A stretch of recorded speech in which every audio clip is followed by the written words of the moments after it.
दोस्तों, मैं आपको एक कहानी सुनाने जा रहा हूँ जिसका नाम है 3 सवाल। महाराजा अकबर बीरबल की हाजिर जवाबी के बड़े कायल थे।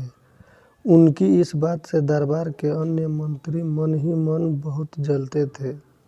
उनमें से एक मंत्री सोमनाथ था, जो महामंत्री का पद पाने का लोभी था।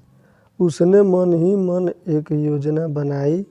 उसे मालूम था कि जब तक बीरबल दरबार में मुख्य सलाहकार के रूप में है, उसकी यह इच्छा कभी पूरी नहीं हो सकती। एक दिन दरबार में अकबर ने बीरबल की हाजिर जवाबी की बहुत प्रशंसा की। यह सब सुनकर उस मंत्री को बहुत गुस्सा आया।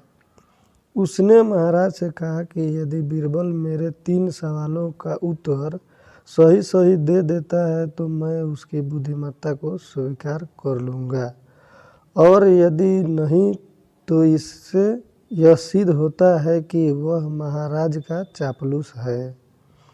अकबर को मालूम था कि बीरबल उसके सवालों का जवाब जरूर दे देगा, इसीलिए उन्होंने उस मंत्री की बात स्वीकार कर ली। उस मंत्री के 3 सवाल थे: आकाश में कितने तारे हैं?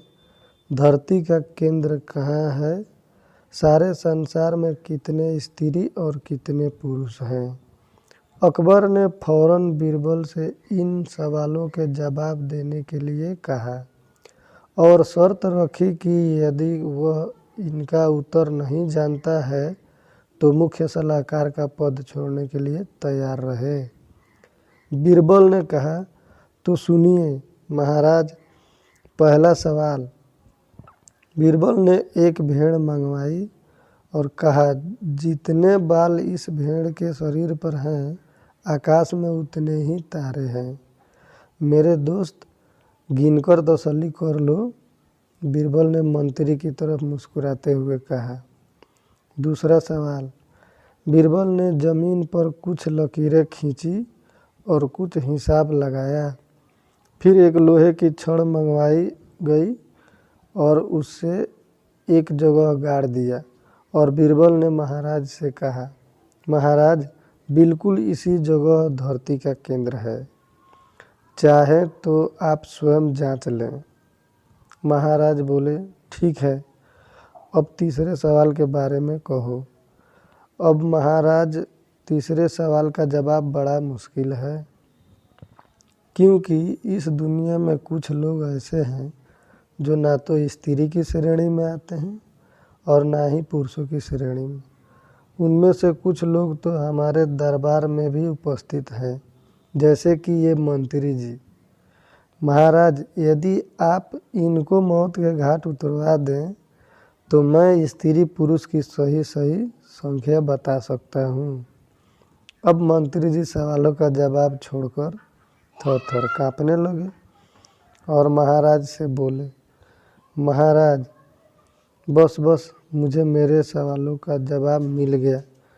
मैं बीरबल की बुद्धिमानी को मान गया हूँ। महाराज की तरफ पीठ करके हंसने लगे और इसी बीच वह मंत्री दरबार से खिसक लिया। बीरबल ने महाराज से कहा, पद पाने के लिए छल कपट की जरूरत नहीं पड़ती। अपने आप पर भरोसा रखें कि हम क्या कर सकते हैं। धन्यवाद आपको कहानी सुनने के लिए। वीडियो को लाइक करें और चैनल को सब्सक्राइब जरूर करें।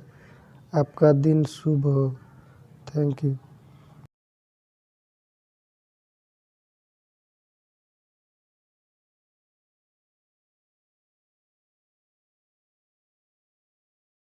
इस वीडियो को लाइक करें, हमारे चैनल को सब्सक्राइब कर बेल आइकन जरूर प्रेस करें।